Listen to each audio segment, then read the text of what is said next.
Yes, now see the next question my dear. Question क्या कह रहा है कि which one of the following electronegativity order is incorrect. हमें बताना है कि इनकरेक्ट ऑर्डर इसमें से कौन सा है।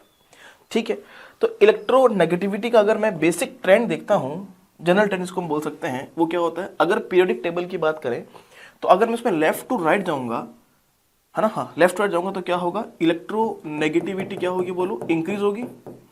यस, और अगर मैं अप टू डाउन आऊंगा तो क्या होगा, हमारे पास जो इलेक्ट्रोनेगेटिविटी है वो क्या होगी, डिक्रीज होगी। ये मेरे पास क्या है, ये मेरे पास बेसिक हम कह सकते हैं एक जनरल ऑर्डर हम कह सकते हैं। ठीक है, अब इसी के अकॉर्डिंग हमें चेक करना है कि भाई कौन सा जो है आपका ऑप्शन करेक्ट है और कौन सा नहीं है।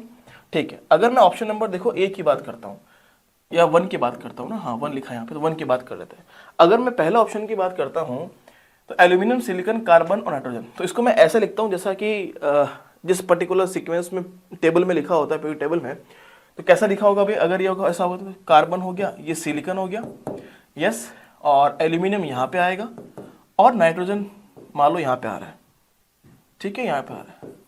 देखो सबसे ज्यादा किसकी होगी, राइट टू लेफ्ट जाएंगे तो क्या होगा, बेसिकली लेफ्ट टू राइट जाएंगे तो क्या होगा, नेगेटिविटी बढ़ती है, सबसे ज्यादा किसका होगा भाई, नाइट्रोजन का होगा, है ना, और उसके बाद कार्बन, देन सिलिकॉन और देन क्या होगा आपके पास, एल्यूमिनियम। ये सीक्वेंस होना चाहिए। देखिए ये लिखा है क्या, एल्यूमिनियम, सिलिकॉन, कार्बन, नाइट्रोजन, तो मतलब ये क्या है, सही है, ये क्या है, करेक्ट ऑर्डर लिखा हुआ है।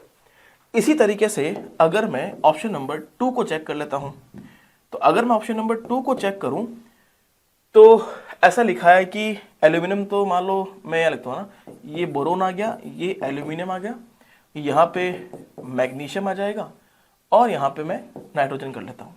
तो इस केस में सबसे ज़्यादा किसका होगा, नाइट्रोजन का, उसके बाद बोरोन का, उसके बाद एल्यूमिनियम का और फिर होगा आपके पास मैग्नीशियम का। ये ऑर्डर होना चाहिए। देखो क्या क्वेश्चन में यही दिया है क्या, हाँ 2 की बात करें तो देखो यहाँ पे नाइट्रोजन, बोरोन, इसमें चेंज है, मतलब यहाँ पे मैग्नीशियम का क्या होना चाहिए, कम होना चाहिए, मतलब ये क्या है, ऑर्डर रॉन्ग दे रखा है। इसी तरीके से अगर मैं ऑप्शन नंबर 3 को चेक करता हूं तो ये देखो मान लो ये फ्लोरीन है, ये क्लोरीन है, उसके बाद ये ऑक्सीजन है और ये क्या है, सल्फर है। तो यहाँ सबसे ज्यादा किसका होगा भाई, फ्लोरीन का, उसके बाद मान लो ऑक्सीजन, उसके बाद क्लोरीन, उसके बाद क्या होगा आपके पास, सल्फर। हम जनरल ट्रेंड के हिसाब से चल रहे हैं, ठीक है ना, तो ये ऑर्डर होना चाहिए। कहीं लिखा है क्या, देखो सल्फर, क्लोरीन, ऑक्सीजन, फ्लोरीन, हाँ ये लिखा है, तो मतलब ये ऑप्शन क्या है, बिल्कुल सही है। इसके बाद अगर मैं 4th ऑप्शन की बात करता हूं तो क्या दे रखा है भाई, हाँ ये हो गया बेरिलियम, ये हो गया मैग्नीशियम, ये हो गया बोरोन, ये नाइट्रोजन। सबसे ज्यादा किसका होगा, नाइट्रोजन, उसके बाद बोरोन, उसके बाद बेरिलियम और फिर किसका होगा, मैग्नीशियम का होगा। देखो सही लिखा है क्या, MgBeN, हाँ मतलब ये भी क्या है, ऑप्शन में सही गिवन है। तो इन चारों में से अगर देखें तो कौन सा गलत दे रखा है, तो मतलब 2 नंबर जो वाला ऑप्शन है वो क्या दे रखा है, गलत दे रखा है, और क्वेश्चन में आपको इनकरेक्ट ही पूछ रखा है। इसका मतलब ऑप्शन नंबर 2 क्या होना चाहिए, बिल्कुल सही इसका आंसर होना चाहिए।